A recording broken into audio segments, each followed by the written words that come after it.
Hello. Hey. Hey there. Yes, okay, we're all on. Perfect. Hi, everyone. What a packed house. Okay, so we are now live. I'm going to do a short welcome and then I'll hand it over to you guys. So if you are still watching from the last session, you're still in Unlocked. For those of you who are just now signing on, this is the Unlocked track of Consensus Distributed. It is an explainer track. It is built with learning in mind. So going step by step, how to become the ultimate crypto user.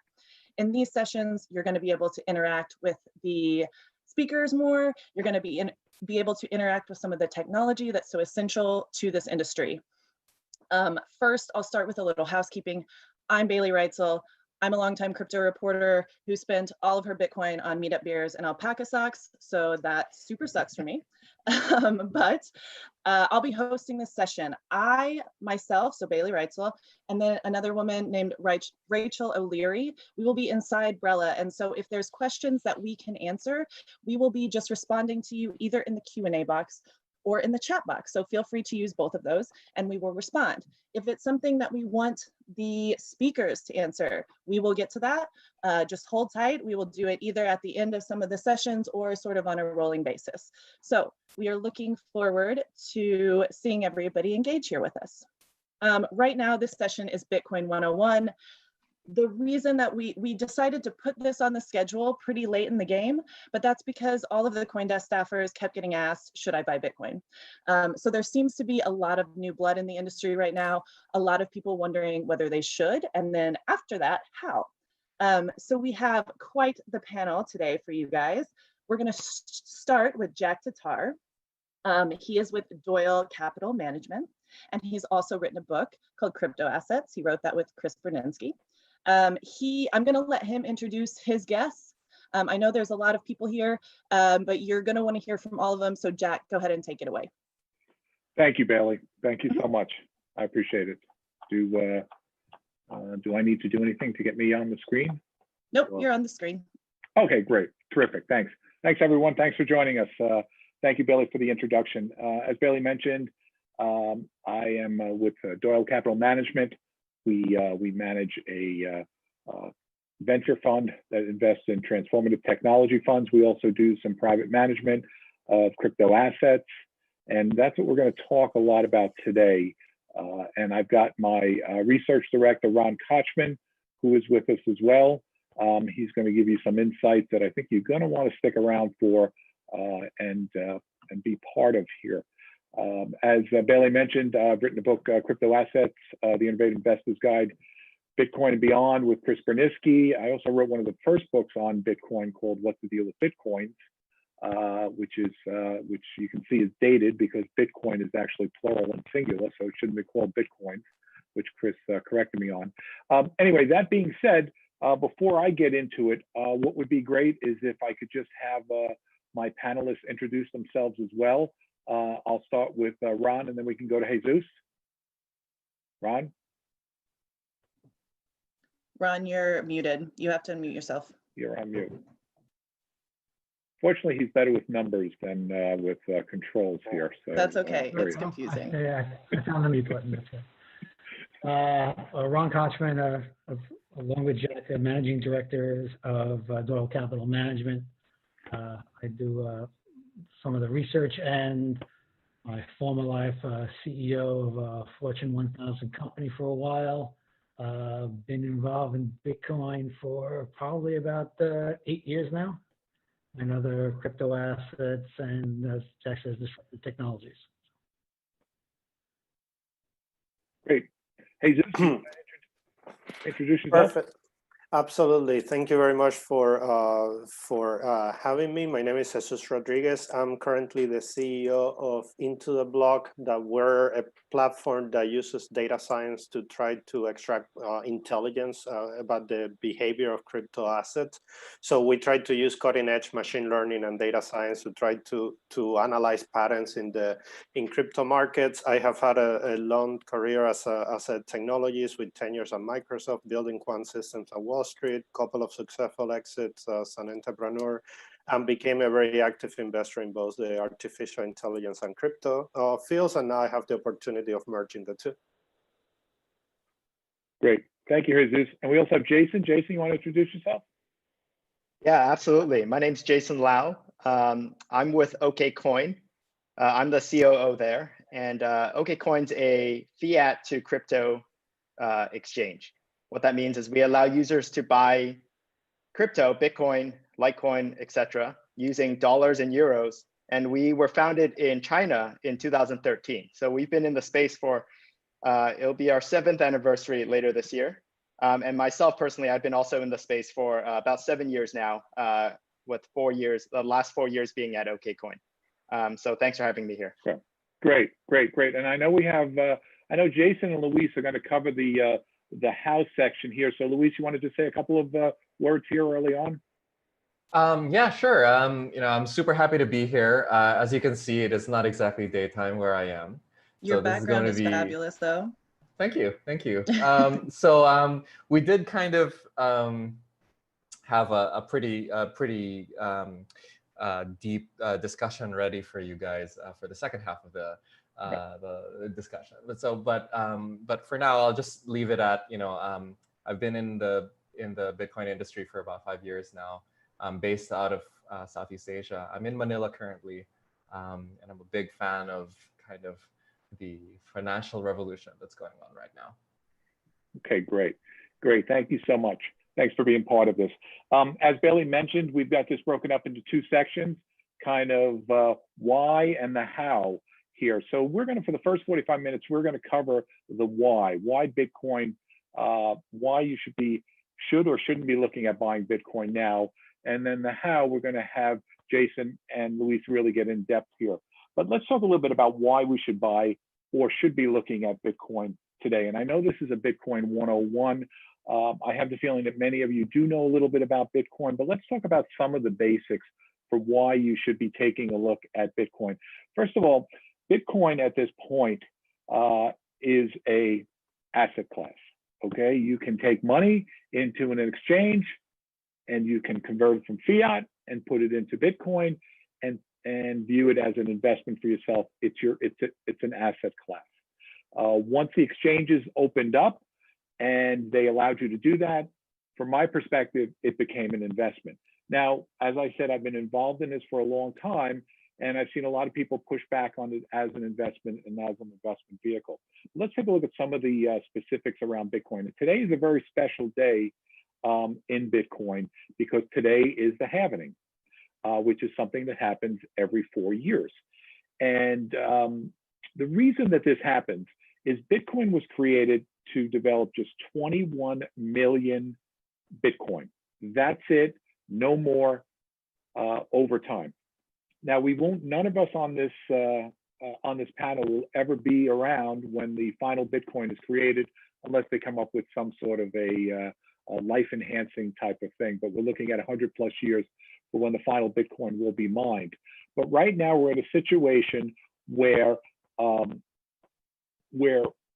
the supply of Bitcoin that's been provided to miners halves today. And the major reason for that is so that we don't get beyond 21 million Bitcoin being created. There's been a lot talked about the halvening, and we're going to get into the specifics around that. But the key thing for you to think about, those of you who are familiar with this, who are maybe not that familiar with it, is that Bitcoin will never have more than 21 million. Now, this is in direct contrast to what you've seen with the federal government, which right now, the whirring you hear in your ear is actually the printing presses going on through the government, printing up more and more and more money out of thin air. Okay, that doesn't happen with Bitcoin. Bitcoin has a set schedule that can be created, unlike the dollars where it can be, as many of them can be created as the government decides to create. And we're seeing a lot of that right now with the stimulus. One thing that's very interesting is in 2008, when Bitcoin was created, it was actually created, there's a lot of discussion about this, but Bitcoin was created during the financial crisis of 2008, and it was actually referenced, in fact, in the first Genesis block that was created, a news article related to the second government bailout of 2008, basically showing that the financial systems were not working properly, and now there was going to be a bailout. I think we're up to about our 4th government bailout right now. But this is a very important aspect, the fixed supply of Bitcoin. And we're going to throw some charts up there as well for you. Jesus, I know you have some thoughts on this as well. Do you want to add some things from a macro level in terms of what you think are the reasons why Bitcoin, you know, I know we're going to get into some of the price aspects of it, but just from the macro level, why it's something for people to be looking at as an asset to invest in? Yeah, so I mean, we're gonna present all sort of quantitative metrics and analytics that sort of justify why Bitcoin is a good investment. But for a more, let's say, generic perspective, it's the first asset class in many generations. So ignoring it, it just seems like a very silly thing to do. Today, we don't know if Bitcoin is going to be the answer to the uncertainty in the markets, but we know that things like fixed income are going to go through very, very difficult time in generations to come. So being able to allocate a percentage of your portfolio to something like Bitcoin, it makes a tremendous amount of sense. So I was obviously, the crypto community reacted very positively to the news last week of Paul Tudor Jones allocating part of his net worth into Bitcoin. I was listening to an interview in CNBC this morning, actually, in which he said, "Look, you know, we allocated about 1 to 2%. It's very small, mostly as a speculative vehicle, not really like, I mean, there is not like a complete thesis around it, but what they do know is that cash is in trouble, right? And maybe Bitcoin is not the answer, but it might very well be. And it's a new asset class that is developing unique characteristics. So it's an exciting vehicle to be on." Okay, all right, great. So I'm going to show you a couple of slides here, and we're really going to get into this here and get everyone's take on this. We are going to talk about the halvening. We're going to get into detail on the halvening. But what you see on your screen right now is essentially the price of Bitcoin at this point in time. So you can see it's right around $9,000 up there. That may be changing. This was obviously put on a little while ago. Bitcoin has gotten up to $19,000, $20,000 in 2017. But you take a look at the numbers down below on the bottom right, and the reality is, you're not going to see these returns in any other assets. Okay, once again, and I'm going to say once again, but on a decade perspective, Bitcoin has been the best performing asset over the decade. And look at just the last 5 years. It has gone from $214 up to where it is today, which is $9,000. Okay, now, granted, there's volatility involved. There's a number of other things at play here. But the reality is, just from an investment perspective, the numbers speak for themselves. And over the last 1 year, over the last 52 weeks, we've gone from $3,900 up to $9,000. That's over 126% return. So from a pure price perspective, that is something to be taking a look at as an investment option. Let's take a look at the next screen if we could. And this is a way that I evaluate Bitcoin and take a look at Bitcoin. You've got to recognize a couple of things that are at play here with Bitcoin. Bitcoin is a very volatile asset, okay? I mean, we've seen lots of swings. You saw there, 19,000 at one point in 2017, we're down to 9,000. There's a lot of swings there. It is a young asset class. This is going to happen. One of the things that we do to gauge that from an investment perspective, and I come to this with 25 years of financial services experience, is to evaluate this through something called the Sharpe ratio, which basically says, look, you're going to take a certain amount of risk. What is the reward that you're going to get for that? You take high risk for high reward, but you also add volatility into your portfolio. This is a chart that Willy Woo has put out there, and he updates it pretty regularly. And once again, this year and over all the other asset classes, the risk-adjusted return versus all the other asset classes, it just blows it away. You saw a little bit of the stocks coming up there and coming near Bitcoin, but then a drop off, and Bitcoin, based on its Sharpe ratio, just returns a high level of returns there based on the Sharpe ratio aspect of it. Now, the thing that's important from my perspective, looking at this, and this was a big part that we wrote in the book, Crypto Assets, is viewing this in the context of your overall investment portfolio. Typically, most people have an investment portfolio of 60% equities, 40% bonds, or something like that. That's been called the typical 60-40 portfolio allocation. The reality is with firms like Coinbase, where you can buy crypto and some of the other returns, some of the other products that are out there, and we're going to talk about that later on with Luis, you can add this to your overall portfolio, albeit maybe not in the same account, but from the perspective of your own portfolio allocation. And I view Bitcoin as a non-correlated alternative asset. We're going to talk a little bit about that, because when I say non-correlated, meaning that what we saw in 2008 was stocks and bonds moved similar to each other. And when they both went, and when one went down, they both went down when they were supposed to be moving against each other. And we needed a non-correlated asset to provide more flexibility within a portfolio. And that's where we saw alternative assets come into play. And typically, if you talk to any of the wealth management firms out there, they will tell you to take a look at 5, 10, maybe 15% of your overall portfolio into alternative assets, which for the most part is often referred to as gold. Bitwise has recently done a report, and where they basically said if you add 2.5% of Bitcoin into your portfolio, take a look at the increase in returns. Now, 2.5% is not a lot, okay? So even for the regular investor out there who maybe doesn't believe in crypto or whatever, you go from a 24% portfolio, 60-40%, to a 2.5% Bitcoin allocation, not doing any rebalancing, you've increased that overall portfolio up to 42% from 2014 to 2020. And there's some other aspects of rebalancing that go on in there as well. These are important reasons why you should be taking a look at this into your own portfolio.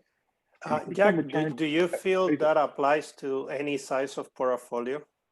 Like whether you're looking at complex macro portfolios with a ton of vehicles or more simplistic 60-40 split of fixed income and equities? Well, I think the 60-40 model is based on equities and fixed income. Now, if you're asking if somebody's investing $100 into something, everyone should invest based on their own financial goals and their own financial situation. So if you are building an investment portfolio, I think you should be taking a look at putting Bitcoin in there, depending on whatever you've invested in. Now, you talk about institutional money. Just recently, we had Paul Tudor Jones, who runs a big institutional, big hedge fund person. He's now putting 2% of his portfolio, which is millions and millions of dollars, and maybe even billions, I don't know, RK, maybe billions, into this, and as a way for some diversification. So I think it can play into anybody's size of portfolio. RK, do you have a view on that? Yeah, I mean, I think that the two and anywhere from 1 to 5% of somebody's portfolio should be in alternative assets. And when I say alternative assets, I mean Bitcoin. Right. So here you can see some charts where even increasing it into that 0 to 10%, you see some of the returns that are happening there. I think one of the problems that people have, and Jesus, you mentioned this, the typical investor, they may have a financial advisor, and their financial advisor is supposed to be doing fiduciary responsibility to them to get their highest returns based on their financial goals. Financial advisors are not allowed, for the most part, to even discuss crypto and Bitcoin with investors. So this is something that investors have to go off, and unfortunately at this point in time, do on their own. But taking a look at adding a small amount of Bitcoin into your portfolio, here are the returns. So it's a very, very important asset in terms of diversification. And I go back to my point about it being a non-correlated asset, which is where I think alternative assets fit. Now, there's been discussions about correlation and those types of things, and we've seen a number of items around that. Jesus, I'd like you to add maybe your comments here on correlation, because I know you and I've had a number of discussions around correlation and how that plays into how people should look at adding Bitcoin into their portfolio. Yeah, I mean the overarching theme in the market, I guess, part of the culture on Bitcoin as an investment vehicle was that it was a non-correlated asset.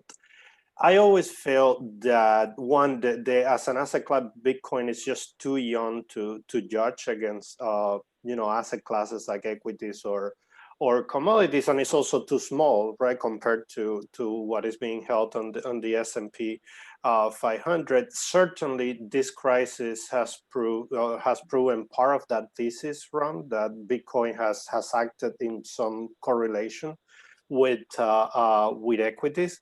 In a couple of slides, we're going to discuss a thesis that a couple of researchers out of University of Santa Clara, California, came up with that I find one of the most fascinating theses in terms of where the correlation with Bitcoin and other asset classes is. But what is true is that in different market times, it has behaved differently. Sometimes it has shown it has behaved as a non-correlated asset, and sometimes have shown some very, very, very strong correlation.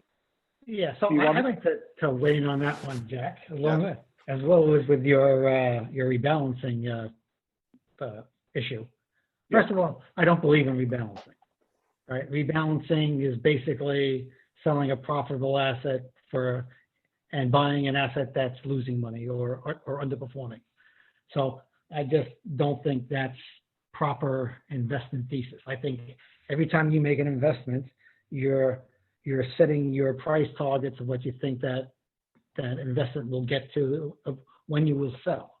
And I think that's the way you should handle it, not rebalance, but when you reach your profit targets, you sell or whatever.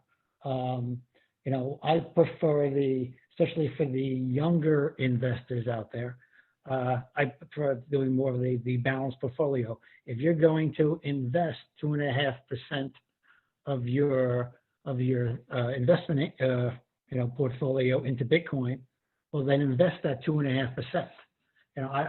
I believe in if you're going to do a 401k, I'd be buying 1 to 2% every month in Bitcoin. So I believe in Bitcoin should be 2.5% of your investment, not of your portfolio. Once you invest your 1 or 2% in Bitcoin, let it grow. And if it winds up being 2, 3, 5, 10% of it, well, fine. That's what we call a good investment. There's no reason to sell a good investment and then reallocate it somewhere else. I think Yep. Good. I think this is a discussion that RK and I have had a number of times. I fall back to the old financial services model of rebalancing, and the Bitwise report talked about rebalancing there, which is basically going in quarterly and saying, let's make sure that you don't have either beyond a 2.5% or a 5% allocation, and you bring it down and you sell. If you follow that, the returns are good, but on a long-term perspective, it can really hinder you. And for a young investor, I think Ron makes a great point. From a young investor, you put 2.5% of what you want to invest, and whether this is automated through Coinbase or whatever, and I know Luis and Jason will talk about that later, and just leave it there.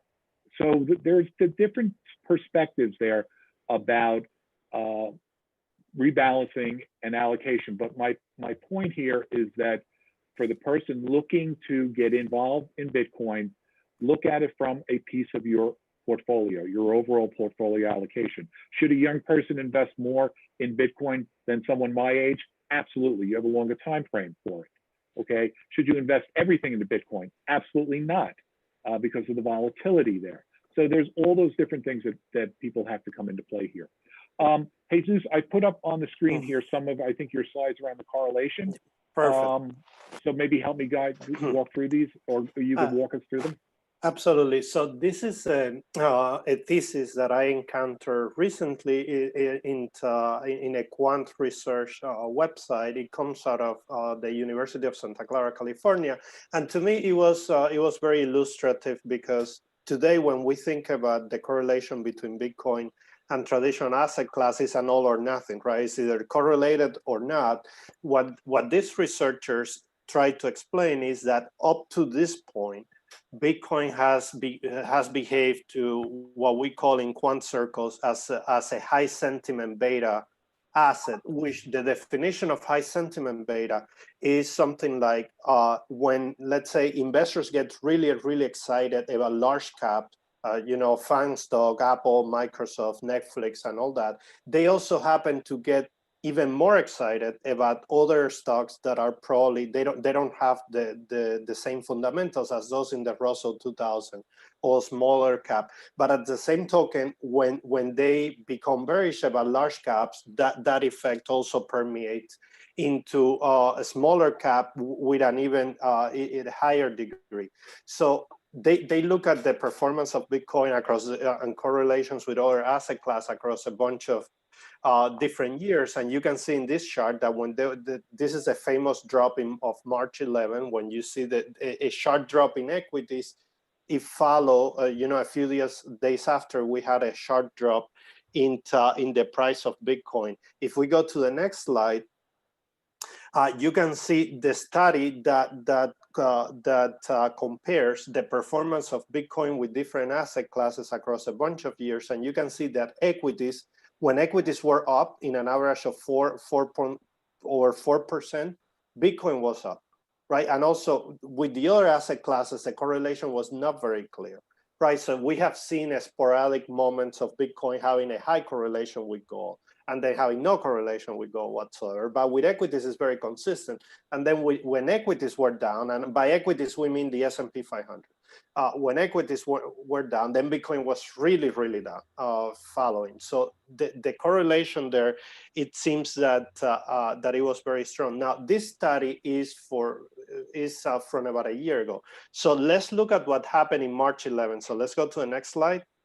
And you can see this is a chart of the S&P 500 ETF that mimics the S&P 500 index. You can see that prior to March 11, we had a big spike and then a sharp decline on equities. And obviously that followed a collapse on the price of Bitcoin that almost brought down the network. But if we want to see, that's at a macro level, just looking at price. But if we want to see a chart that is very illustrative of what happened by just following the behavior of individual investors, the next slide shows an analysis that we do in the Intotheblock platform that looks at the flows going in and out of exchanges. This one in particular looks at all the crypto exchanges, a centralized crypto exchange by what they report at the blockchain level. And the first chart shows price. The second one shows the inflows and outflows, so money coming in and money coming out. But the third chart shows the difference. So you can see that as price was declining, there was a massive inflow of money into exchanges to liquidate Bitcoin. So what that tells you is equities went down, and then that effect rippled into Bitcoin, and then investors start liquidating their Bitcoin positions by moving money into exchanges and liquidating that price. And I think, Ron, you have some thesis about this as well. Oh, I have a thesis about everything, Jesus. Yeah, I mean, look, I have discussions all the time with Jack and others about this. Look, there are underlying fundamentals of equities, gold, and Bitcoin that will make them uncorrelated at different times, right? With stocks, you have earnings, you have news events and things like that.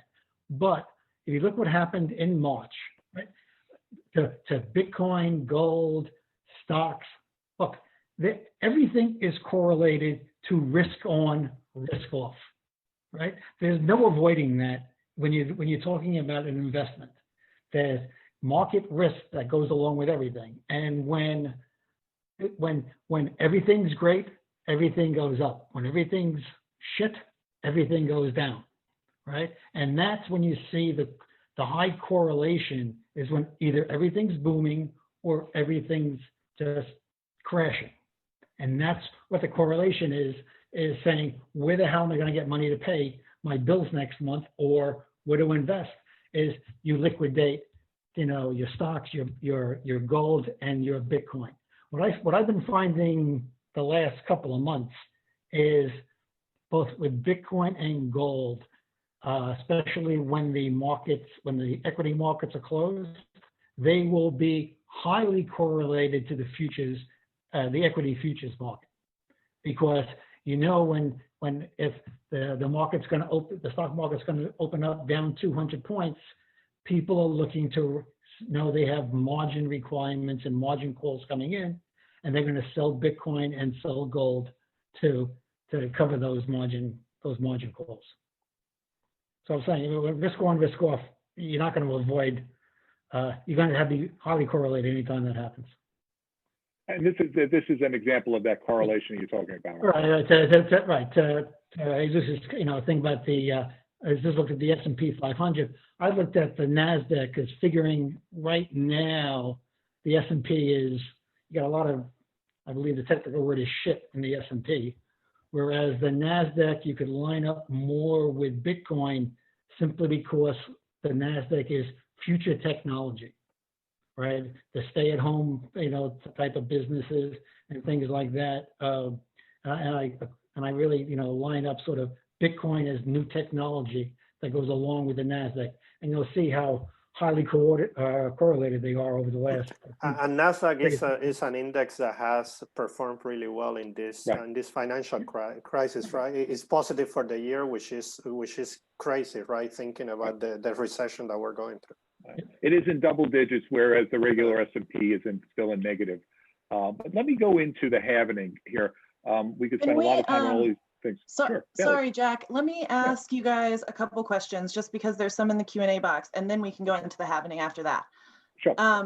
So we had a question from Anonymous. For boomers who are looking to retire soon, how can they allocate a percentage of their portfolio to Bitcoin safely as a hedge against pension defaults? I think you guys talked about this a little, but maybe reiterate. So I'm also not a fan of, especially with Bitcoin, dollar cost averaging, simply because you get opportunities in Bitcoin. If you wanted to get involved, there are opportunities when you should be getting involved. And Jack, I have a chart on that later. I'll go through that one. But for now, I'll leave it right. And whereas I am an advocate of dollar cost averaging, especially for young investors. So for young investors, I would say get into an automated investment thing on maybe like Coinbase or something, where you put a certain amount of your paycheck or whatever into Bitcoin and just leave it there. And on a dollar cost average basis, you don't have to worry about it. You don't have to follow the market. You just leave it there. And then for anyone who's younger, who can take the risk, potentially you may want to take more than the 2.5%, 5%, maybe 10% allocation into Bitcoin. It also, for many young investors, Bitcoin is a way to introduce people on how to invest and how to allocate their resources. So, hopefully that helps. Okay, and then we have one other question.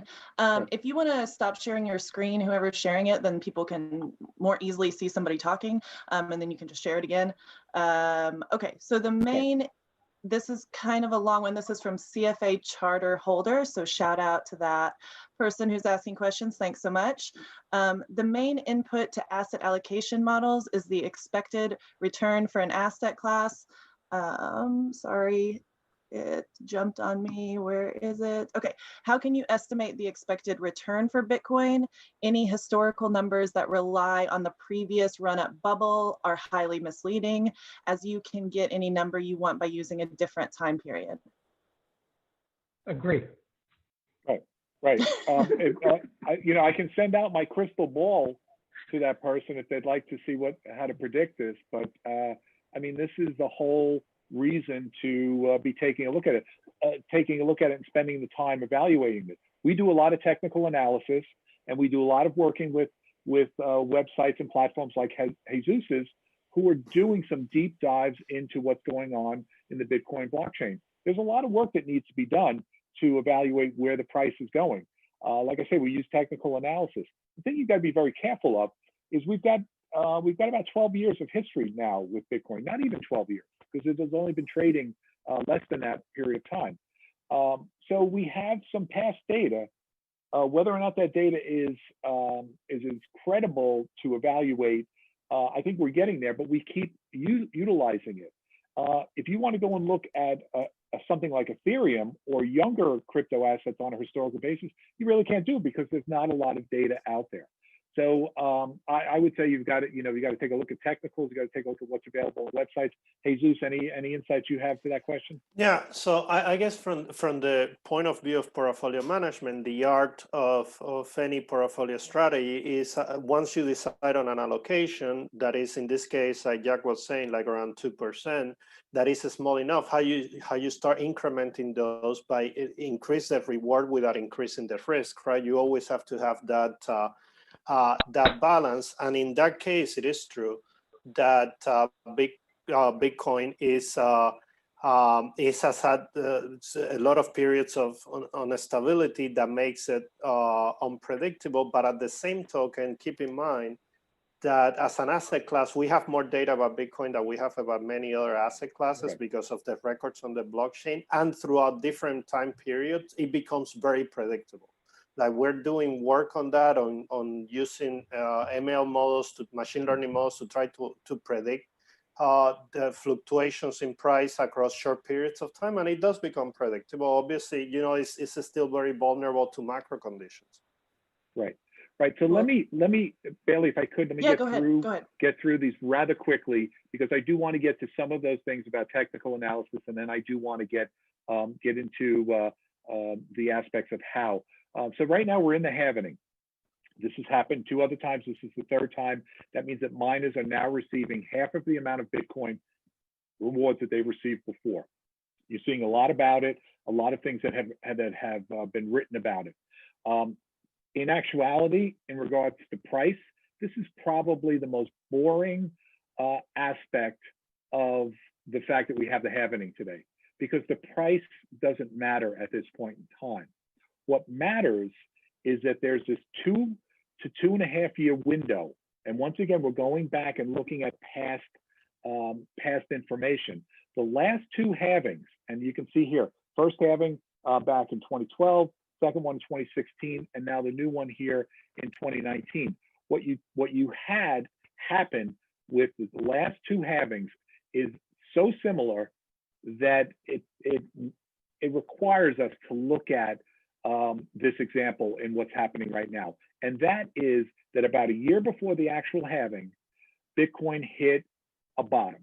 Whether I won't say it's the bottom, but it hit a bottom, it hit a base, a support level. The halving happens about a year after that. And then 12 to 18 months after that, what happens is it reaches an all-time high. You can see that happening in the first halving there, and we saw it happen in the second halving as well, that 2.5 year window. So what are we seeing now in the third halving? A year before, we potentially reached a bit of a bottom. We've seen a little bit of a run up, but if this follows the last 2 examples, 12 to 18 months from now, we could be hitting another new all-time high, and that all-time high could be above $20,000. Okay, so for those people who are looking at why should I be investing in Bitcoin and taking a look at past information, there's a story there with the halvening. But you don't buy it because today is the halvening. You buy it because potentially where this can be 12 to 18 months from now. And one last point on this, and I'm just going to throw this out there just to kind of give you a little bit of a large view from a gentleman who puts up a great Twitter feed, Plan B, and he's done this stock to flow analysis where it takes existing supply to the new supply. He actually targets this out based on the halvening, and he has expectations for following this chart for Bitcoin getting up into the 280 plus area by 2024 if it follows similar charts. So this goes back to the point that we mentioned before about using tools of analysis from past data to try and figure out where is Bitcoin going in the future. I don't want to fly through the halvening, but I kind of did there because I do want to get to some charts that we have out there that talk about the current situation and a way to put technical analysis to evaluating this. But Jesus or Ron, anything on the halvening that I may have missed that should be pointed out? No, just ignore it. No, I do have some interesting insights that just looking at the behavior of individual investors. So one of the things that is very unique about Bitcoin and about crypto assets in general is the fact that by analyzing blockchain data, you can get an understanding of patterns about the behavior of individual investors, which is nearly impossible to extrapolate but in other asset classes by just looking price and volume. So instead of trying to make a prediction about the halving, we're trying to understand what's happening underneath and try from the behavioral standpoint to sort of detect patterns about the behavior of key groups of investors. So for instance, one thing that we discover is that the number of addresses that are holding over 100 Bitcoins is at an all-time high. So these are long-term holders, whales, non-exchange addresses that are holding large amounts of Bitcoin. And these people are staying in it for the long time and they keep accumulating. So that's important because it means that Bitcoin is going to have good levels of support at different points based on the positions of these investors. Now, those are the large investors, the people with a lot of money, long-term holders, people that are very bullish about this. But how about, smaller segments of the investor base? So the next slide will show you addresses that are holding basically one Bitcoin. Right, like a very basic investment around $6,000 to $8,000, and that number is also an all-time high. So we've seen the number of whales, the positions of whale being increasing at an all-time high, but also the small investors growing at an all-time high as well. So another metric that is typically we use a lot in blockchain analysis is addresses, right? Like how is the network underneath Bitcoin or any asset behaving? Addresses is typically a misleading metrics because exchanges create addresses all the time for doing things. And so you need to qualify it a bit. So if the next slide will show you a metric that is addresses holding a positive balance, and that's also on an all-time high. So we can see the number of addresses in the network that are holding some balance that is not addresses created by exchange that are holding zero balance is also an all-time high. So the network is active. People are participating, and there's momentum going into the events of today. Also related to the halving, an analogy that obviously people relate a lot to miners, right? Because this is going to have an impact in the block reward of the network. So the hash rate, which is a metric that is used to quantify the miner activity in the network, since the last halving, if we go to the next slide, has increased by 8,000%, which is insane. So people, the miners are getting ready for this, and they have been preparing for a while. And there's more and more mining activity coming into the network. So just to close this point, I have two metrics to show you that I think are fascinating. So if you want to see how much activity is going into Bitcoin for the events of today, one metric that we find fascinating is to look at the flows of money going into exchanges, as we show you as the beginning. But let's look at the flows going into reputable exchanges, let's say like Binance, one of our customers. So go to our next to the next slide. So if you look at this chart and look at the inventory being held by Binance, is the second chart from the bottom. That's a number of Bitcoins that are being held on the Binance cold wallet, hot wallet, deposit addresses, on everything, the architecture of the exchange. You can see how that has been increasing. And it has been increasing together with the price. So it follows the price movement. So more and more money is being sitting in Binance. Now, if I look at the entire population of crypto exchanges, which includes a lot of other exchanges that probably don't have the reputation of Coinbase, Binance, or Kraken. So if we go to the next slide, you can see that that the number of Bitcoins being held in those addresses is actually decreasing.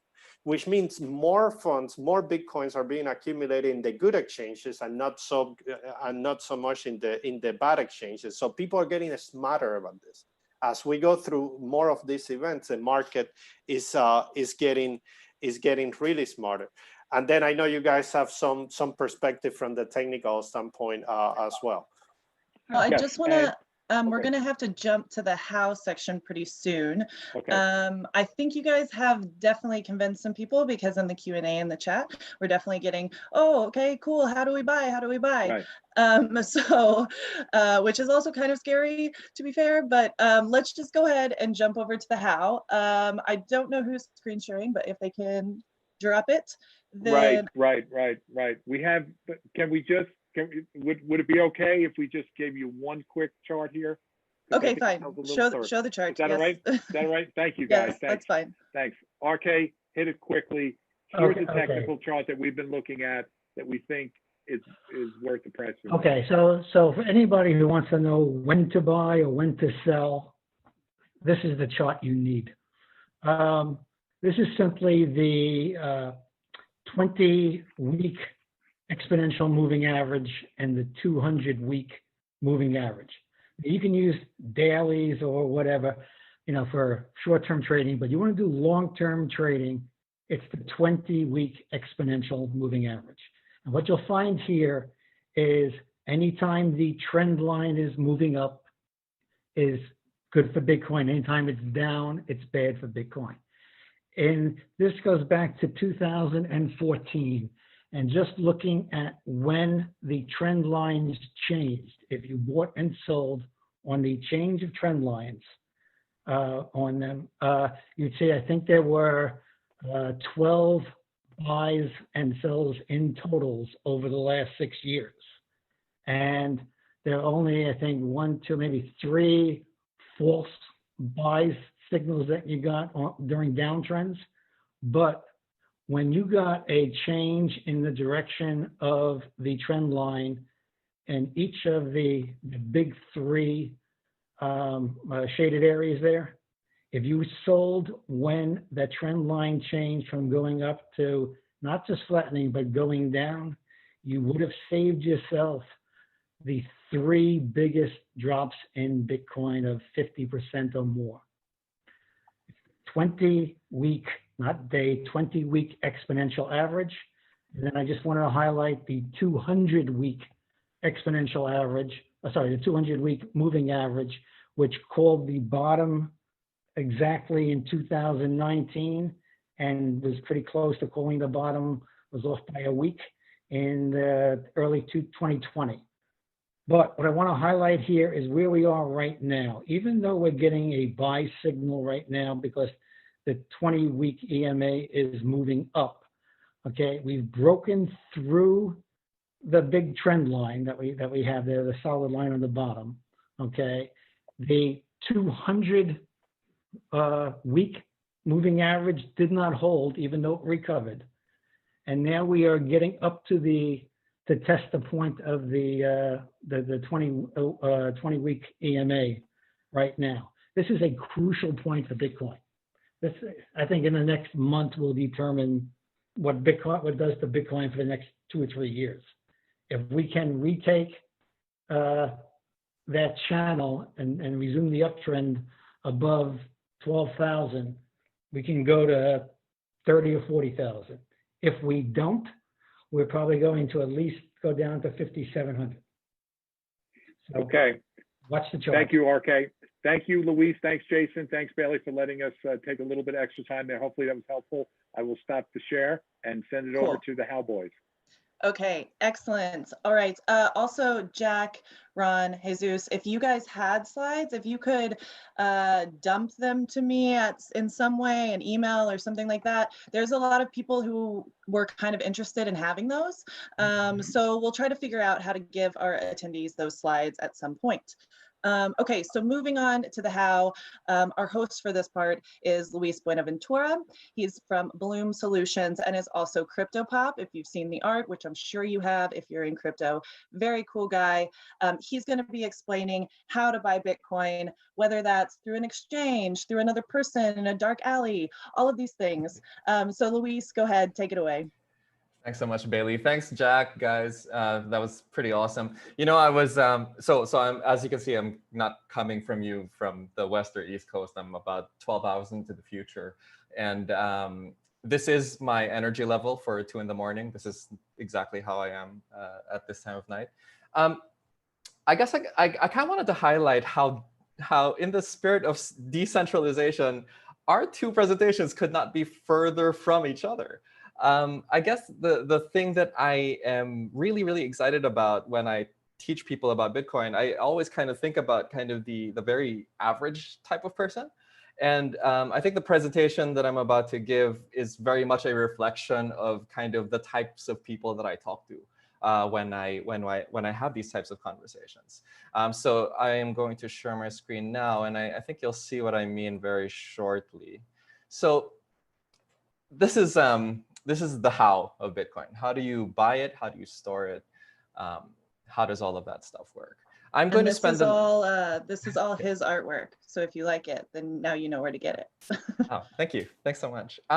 Yeah, so I'm just going to spend the first 5 to 10 minutes speaking quite quickly about some fundamental stuff that we need to know, and then I'm going to introduce our first guest, and he's going to tell you in a lot more detail about like exactly how to get into it, right? So in the interest of time, I'll just get right into it now. So first question, how do we actually hold Bitcoin? You know, the metaphor works. Bitcoin is money, therefore you put it in a wallet. But there's the question of custody.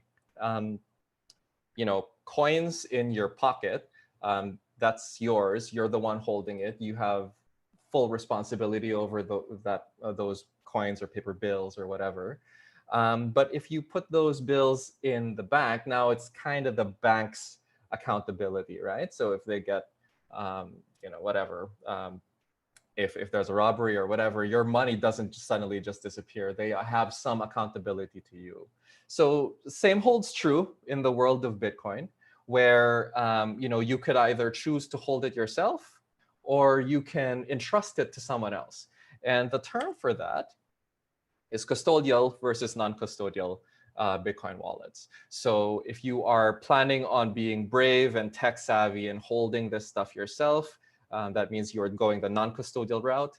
And if you are going to entrust it to a big brand name, have somebody else kind of worry about the security part, that's a custodial solution. So I'm just going to go really quickly through these so that we have some fundamental information as we kind of go to the other parts of the discussion. So first thing you should know, this is super important. There's no such thing as the official Bitcoin wallet. That does not exist. The reason why that is because Bitcoin is an open source technology that every developer in the world can look at, make a copy of, add features to if they wanted to, all of that stuff, right? Kind of in the same way as there is no such thing as the official browser for the internet. Like you can have Chrome and Firefox and whatever Microsoft is doing these days and Apple Safari and all of that stuff, and that's fine.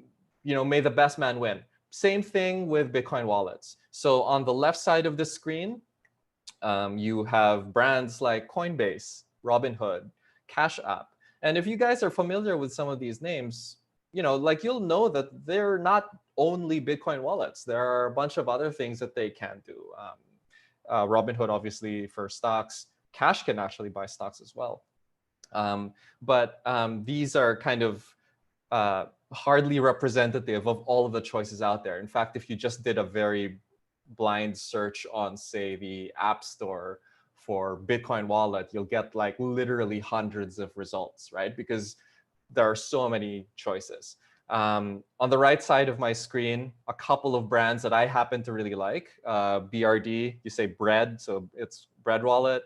The green address wallet, I really like also. And then Mycelium, kind of an old classic for the people who have been around for a really long time.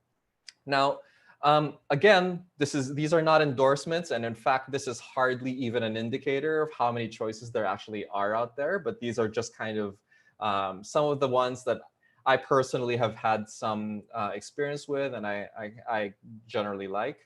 But ultimately, I think the biggest takeaway for this entire session should be that there is so much stuff to learn, and you should, we're trying to arm you with just enough information that you can kind of make your own choices, but also kind of, figure out how to do your own research, right? We aim to put you down a path where you will know what questions to ask, and you will be able to kind of arm yourself with the necessary information to make these decisions better. So you're going to see this format across a lot of the rest of this discussion. We're going to do a pros and a cons for everything that we talk about. Sorry.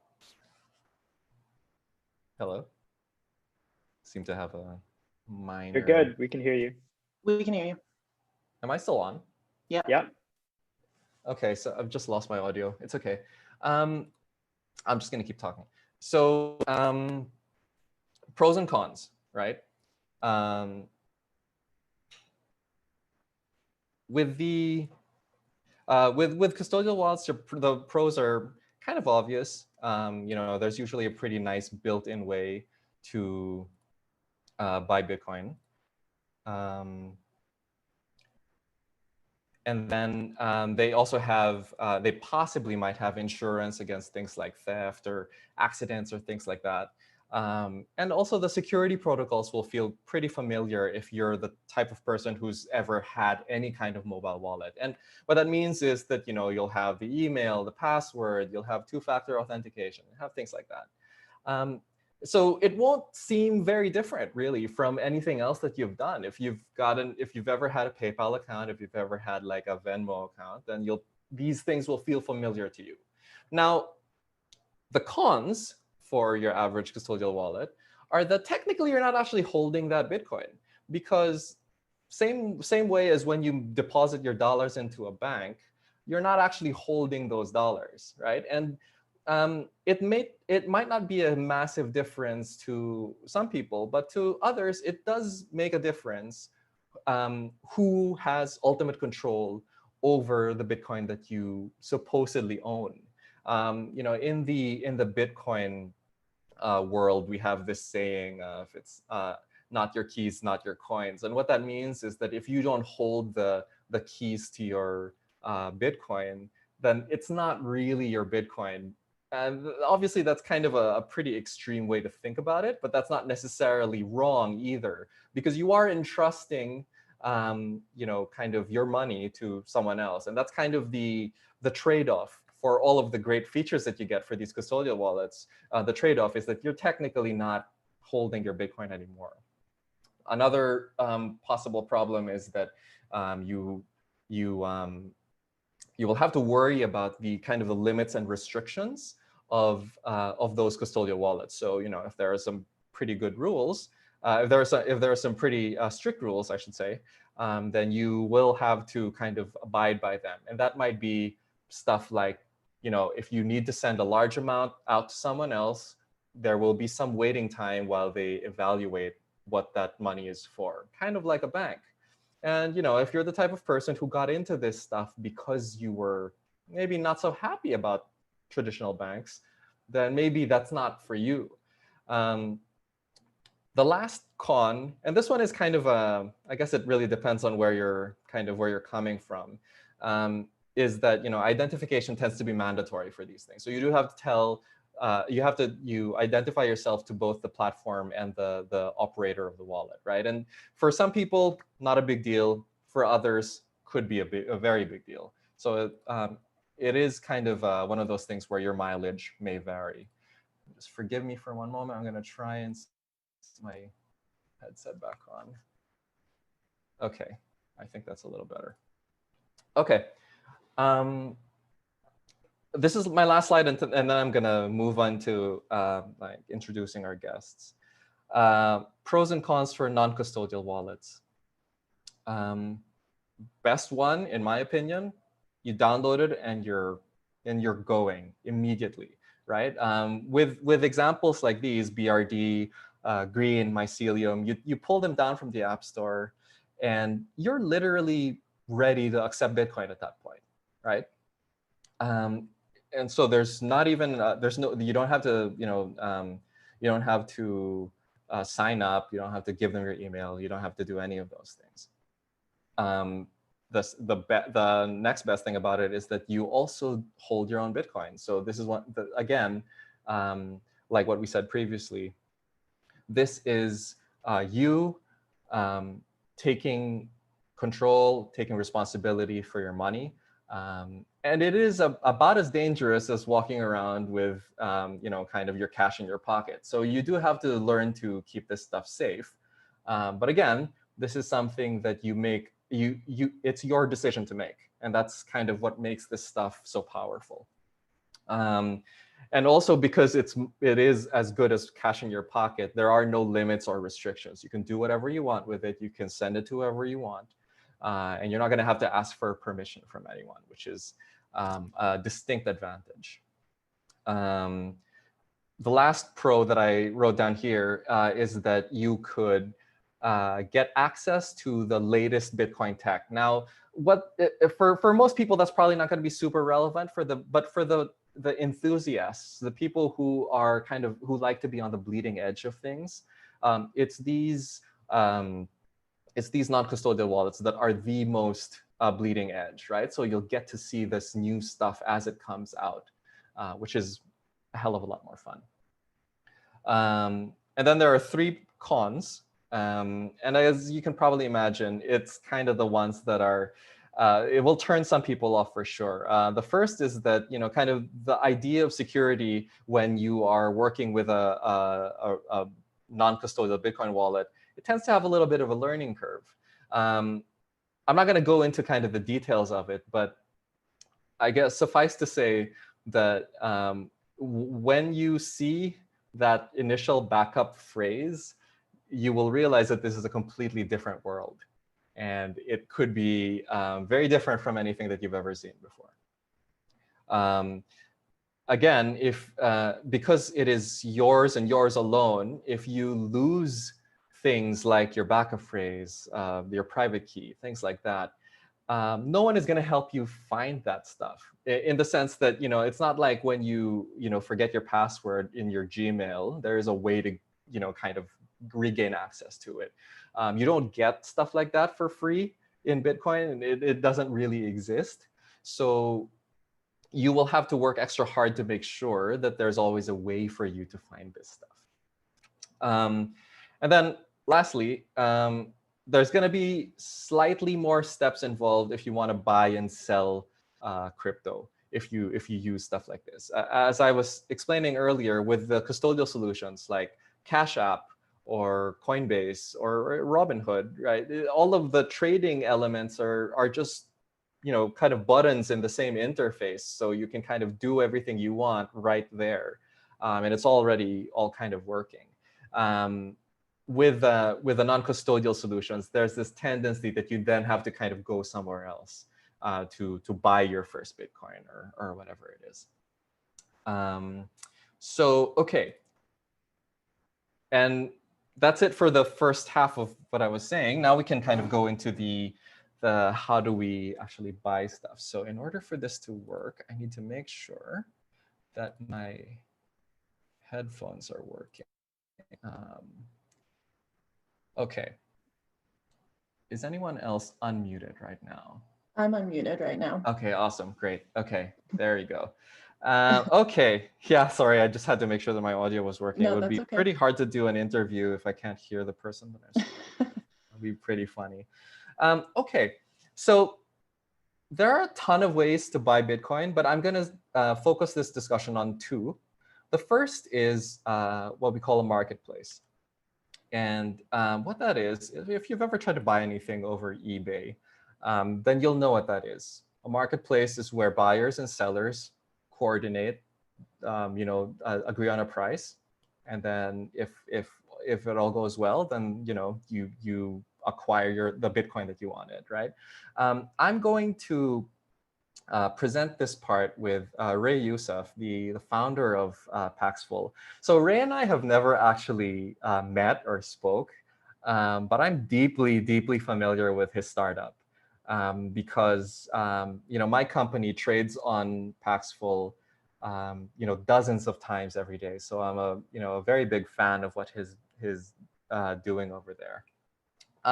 Ray, maybe you can unmute yourself and just kind of just talk us through kind of the this is the Paxful story. Like, how did you guys get started?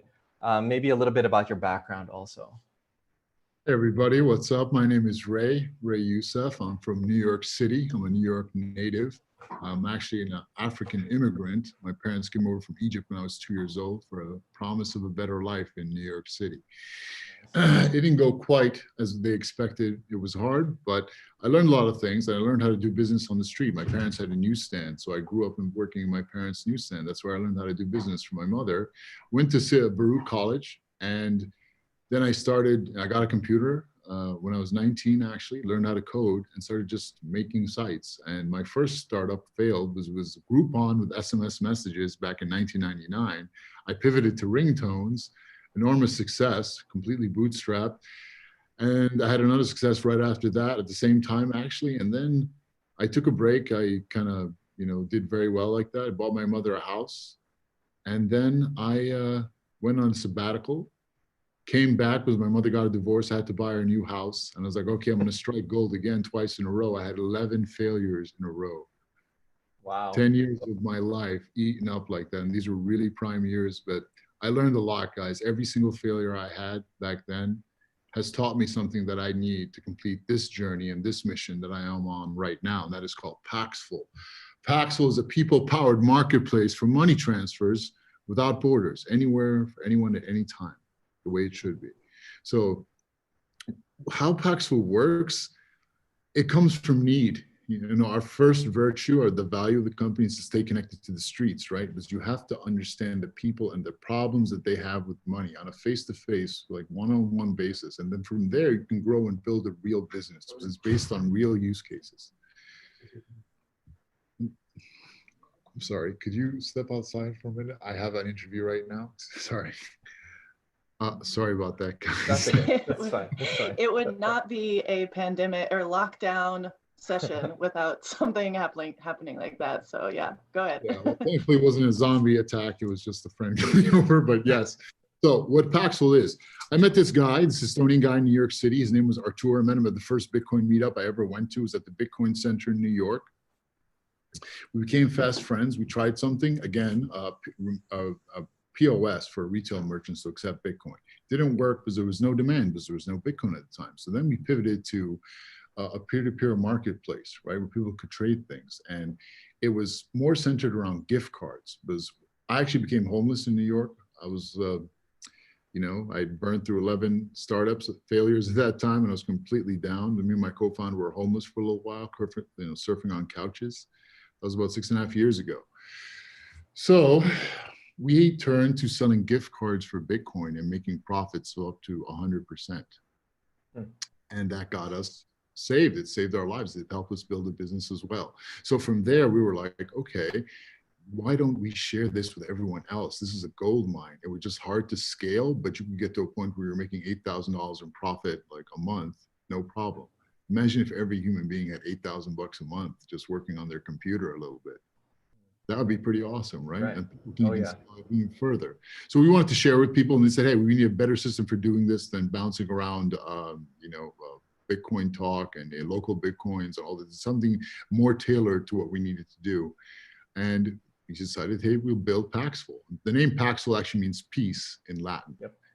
Because we believe an honest money system can lead to a more peaceful world. And that's proven, right? When bankers can't create money out of thin air, no one wants to fight a war with no money, right? Right, yeah. The world it's very hard to finance war. Yep. Exactly, yes. So what we didn't know at the time was that gift cards are actually the best way to onboard people, especially in emerging markets, right? Because it's basically cash. You can buy it with cash, and it becomes an electronic asset. You can give someone the gift card code, and they can redeem it somewhere else halfway around the world.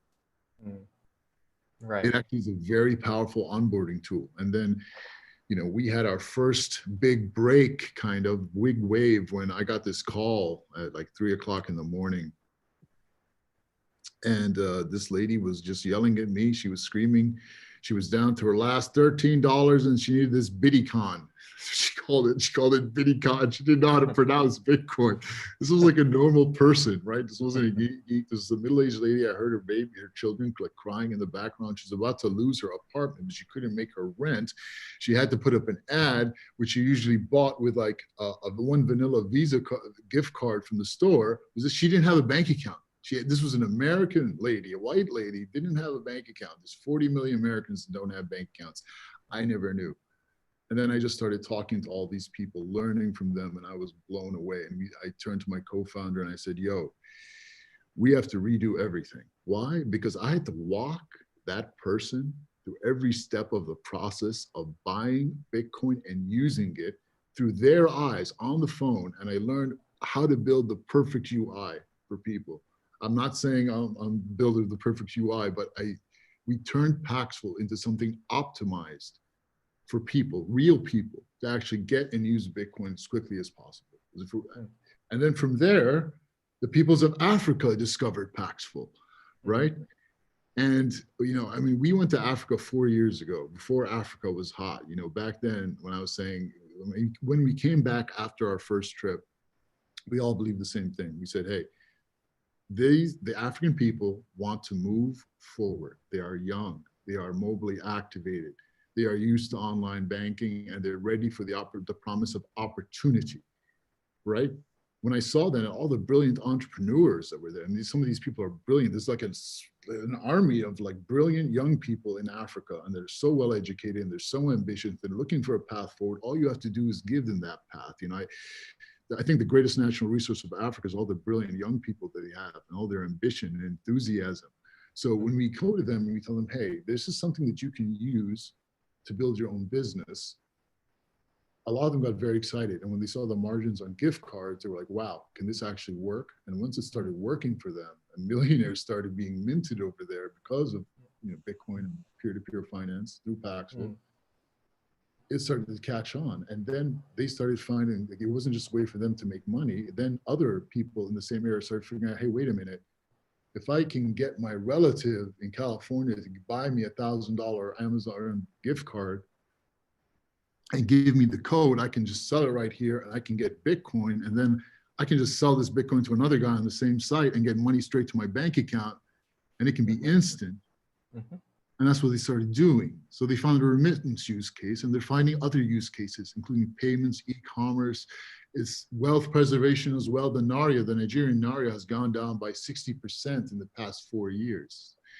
So we've learned a lot. And I think everything that we've learned has been from the peoples of Africa, especially the peoples of Nigeria. I have to give it up to them. We gave them this open marketplace and Bitcoin, and they looked at it and they saw it as a way to solve real problems.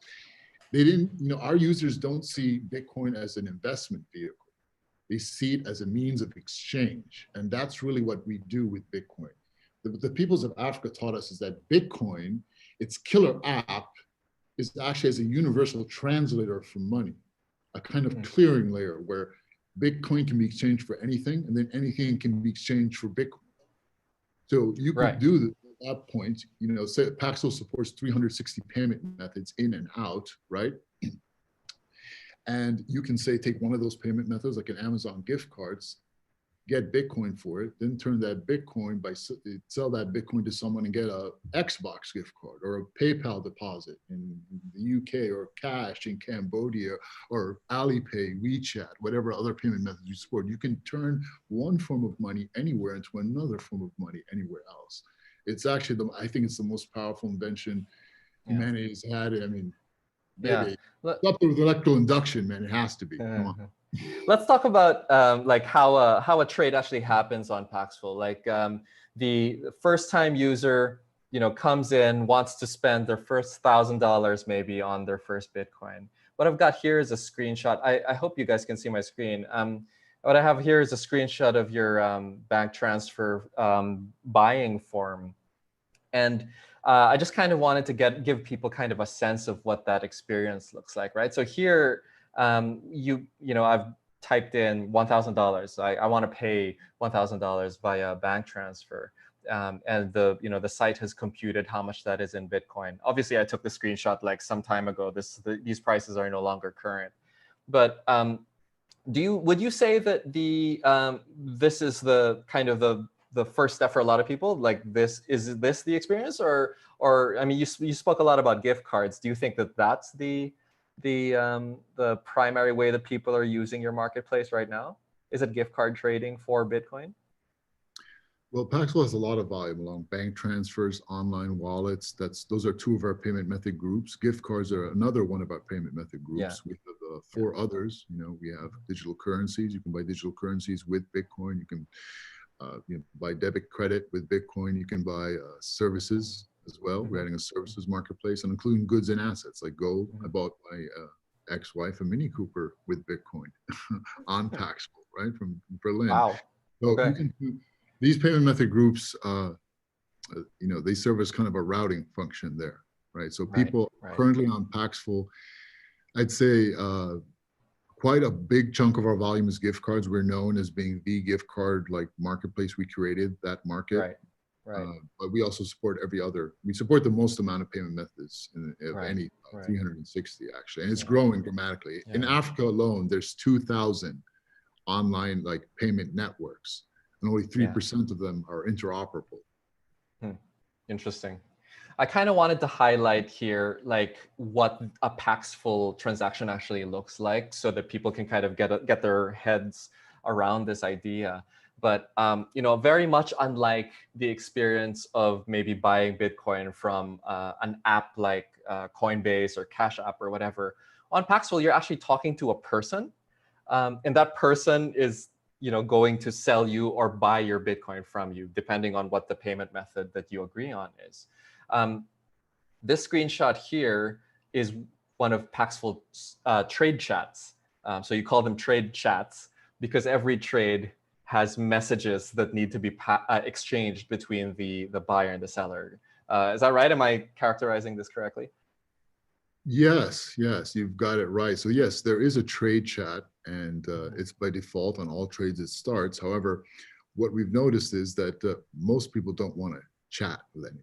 They just want to do something quickly. Of course, they do something as quickly as possible, especially if and you can automate many processes. For example, if you have a gift card, you should just be able to type that into a form, hit the button, and then you should just get your Bitcoin. Why should you have to chat with someone, right? They might ask you, hey, upload a picture of the actual gift card, making sure that you have the physical copy, and maybe upload a picture of the cash receipt, so you know it's bought with cash. They can't charge it back with a fraudulent used gift card or something. Right. So you would ask for those 2 things. You could automate the process, and that's what we're doing. We're automating a lot of these processes, but the chat, yes, it is there, and it's often used. Africans and Chinese love to negotiate. That's the thing. You know, have to have the chats. You notice a lot of very cultural things about these systems. Right. So just thinking we should move on to Jason. Interesting. I wish we had more time to talk about this, but I think I destroyed all the time. Sorry, guys. No. I do want to move on to our exchange one, because there's actually a lot of information there. But I just wanted to kind of leave it at, you know, like if you guys are interested in this type of kind of peer-to-peer trading, Paxful is a great place to start. I wholeheartedly recommend it because I spent a lot of time there myself. I'm going to move really quickly now into this section here, buying through an exchange. I'm presenting this with Jason-Lau. He's with OKCoin. He spoke a little bit earlier about kind of how OKCoin started and all of that stuff. But maybe Jason, you can just kind of just say a little bit more, just a little bit more detail. Yeah, so we are a very typical centralized custodial crypto exchange, right? We take users' dollars, euros, we're regulated. Users have to onboard and provide identification, and then they can trade and acquire Bitcoin and other currencies.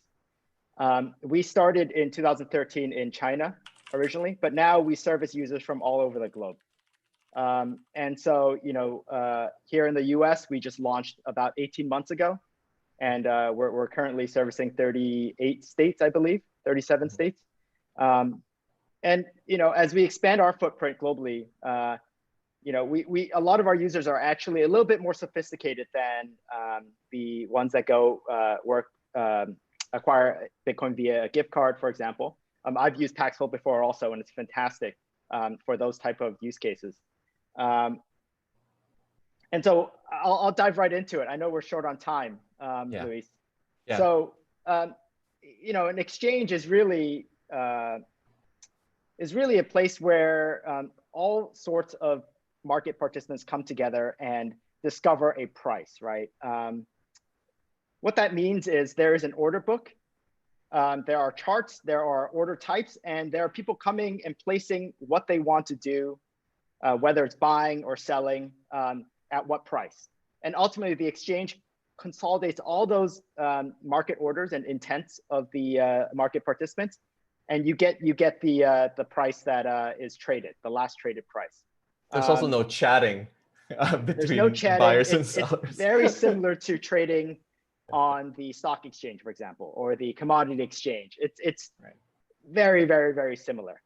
So this should be instantly familiar to someone that dabbles in any sort of financial market trading. I'm going to quickly highlight some of the parts here. Please, yeah. Because for first timers, these screens tend to be very intimidating. So this part that's highlighted here, this is one of the charts that's telling you what the trades the prices that were traded at were over the last it looks like the last 24 hours or something like that. Yeah, exactly. And Luis, I know you're going to jump around the screen here, so go for it. Yeah. Okay.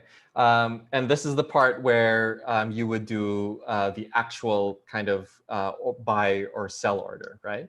Right. You get to type in what price you would buy, how much Bitcoin you would buy in this case, and there it is. Yeah. And then here, this area, this is actually the book part of the order book, where you list all of the currently available offers, right? So the bids and the asks. Think of it as a bulletin board, right? Everyone who wants to buy is on one side. Everyone who wants to sell is on one side. It's organized by their price and also the amount they want to buy. If any of those two orders cross, there is a trade. Right. Yeah, and that's kind of the standard way that all exchanges work. And I guess we've got a few more minutes now. I really wanted to kind of come into just speak to you a little bit about the pros and cons of using an exchange, especially kind of comparatively to maybe what Paxful is doing, right? Would you agree that Paxful is maybe easier to get into than your average order book exchange? I mean, I think so, but I don't know what your opinion is on that. Yeah, I think it really depends, right? Okay. For us, most of our clients are institutions. They are businesses, and generally users and individuals that are generally more sophisticated. They probably already have traded on other platforms before in the traditional financial market space. And so in that sense, this is very, very straightforward. But I agree, for a regular user who wants to buy $5 worth of Bitcoin, this is probably not the most intuitive way for someone to do so, right? They just want to know the price and how do I pay? And Paxful does a brilliant job of onboarding and doing that. I guess one of the other differences that I noticed also was that when you trade on Paxful, you're kind of what the price is at that moment in time. That's the price that you would be trading at normally. Whereas with an order book, you can actually set a price in the future. That's right. That you want to kind of aim for. Let's say, oh, I want to wait until Bitcoin dumps by 15% or whatever before Absolutely I buy. Right. Yeah. That's a possible. And that's actually what a lot of our users do, right? That's why you see orders that rest on the order book down to 7,000 in this case, all the way down to 5,000. And the exchange allows users to put very sophisticated orders, right? They can say things like, hey, I just want to buy, I want to buy $100 worth of Bitcoin, but I only want to buy $1 every hour. And it'll do all that for you because you don't know what the average price is over the next, 24 hours or something. Right. I'm going to go through some of your points here, Luis. Yes, please. Yes, getting please. close in time. Deeper liquidity is one of the key reasons why someone would come to an exchange. If you want to buy 50 Bitcoin, for example, right, $500,000 worth, you can come to our site and not move the price very much. I looked at just this morning. I looked at sort of how much liquidity there is around mid, sort of the last cleared price. Right around 1% of that, there's about 90 Bitcoin worth of liquidity available. So someone could come and make very large orders and not really get a disadvantageous price. These are the other part. I think we charge something like 15 basis points, which is 0.15% on that transaction, which I don't know what Paxful charges, but I know Coinbase, if you were just a retail user, they would charge anywhere from 1% to 1.5%. So it's anywhere from 7 to 10 times more expensive. And then we mentioned sort of the sophisticated order types. The other part is we do hold your crypto and your fiat. You deposit Bitcoin and dollars and euros with us. So we are a purely custodial entity. And you went through some of the pros and cons of that. And with that comes with all the compliance requirements that we as a regulated entity have to abide by, right? Which means we ask entities like yourselves, Luis, Bloom, to provide your certificate of incorporation and whole bunch of things whereby we get very comfortable with what type of business you are, and we need to know who you are. I think that's generally the trade-off here. Yeah, right.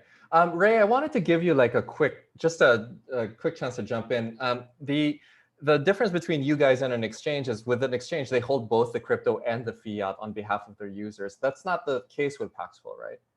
Exactly. That's a brilliant way to put it. They're both escrow services, right? But Paxful with peer-to-peer, we can't escrow the non-crypto side, right? Right. We can't escrow the gift card, or we can to a certain extent, but it's only because it's a digital asset, right? But you can trade that for PayPal. We can't escrow PayPal money or bank transfer money because we don't have a bank account. We don't have a PayPal account. We don't have any of those accounts. We leave that to our peers to do that. So it's kind of like the peer is the escrow, right? He's kind of escrowing the funds or holding the funds rather, but you don't know if the funds are good and you don't know if the gift card is good, right? So you can't do fraud on OKCoin, right? Like both assets are there, right? There's no fraud to be had unless you're trying to hack the system. On Paxful, the fiat side is always subject to chargeback. With enough political will, any method of payment is chargeback, or it can be charged back, right? And that's what we see, and that's our biggest challenge, especially in emerging markets, which are known for very high fraud rates, right? So it's a different kind of challenge, than building a programmable continuous limit order book, right? Yeah, it's more of course, different. Right, we see people try to do fraud on our systems, especially like you said, from emerging markets. And yeah you're right, it's a little tougher on our side. Yeah, Sorry, I'm going to jump in here just because we don't have very many minutes left. I'm going to sort of outro this session. Thank you everyone who was on this session, both at the beginning and here at the end, for the why and how of buying Bitcoin. I know that was, coming at you fast, whoever is watching. So all of these guys they should be in the Brella system, so you can reach out to them there or find them on Twitter. That's probably where they hang out all day, much like everyone in crypto. Just a quick announcement. If you are confused why you were here, this is consensus distributed. Again, over the next 5 days, we will have talks like this one. We have a CoinDesk TV track, which is just quick hits, getting people in and out. This track specifically is Crypto Unlocked. This is all about learning, so hands-on, getting newbies set up to be ultimate crypto users, getting people like myself who knows a lot about these systems, but who hasn't had time to play with the technology, getting me experimenting with this stuff. So thanks so much for joining us. Thanks again to all the hosts. And we will be back in like 2 minutes with another Unlocked session. And that is called Mad Mesh. Thank you very much. Yes, that is called Mad Mesh. And that'll be with the GoTenna folks. Wonderful. Thank you, everybody. I'm on Twitter, like Bailey said. Please feel free to reach out if you have questions. Thank you, Luis. Thank you, everyone.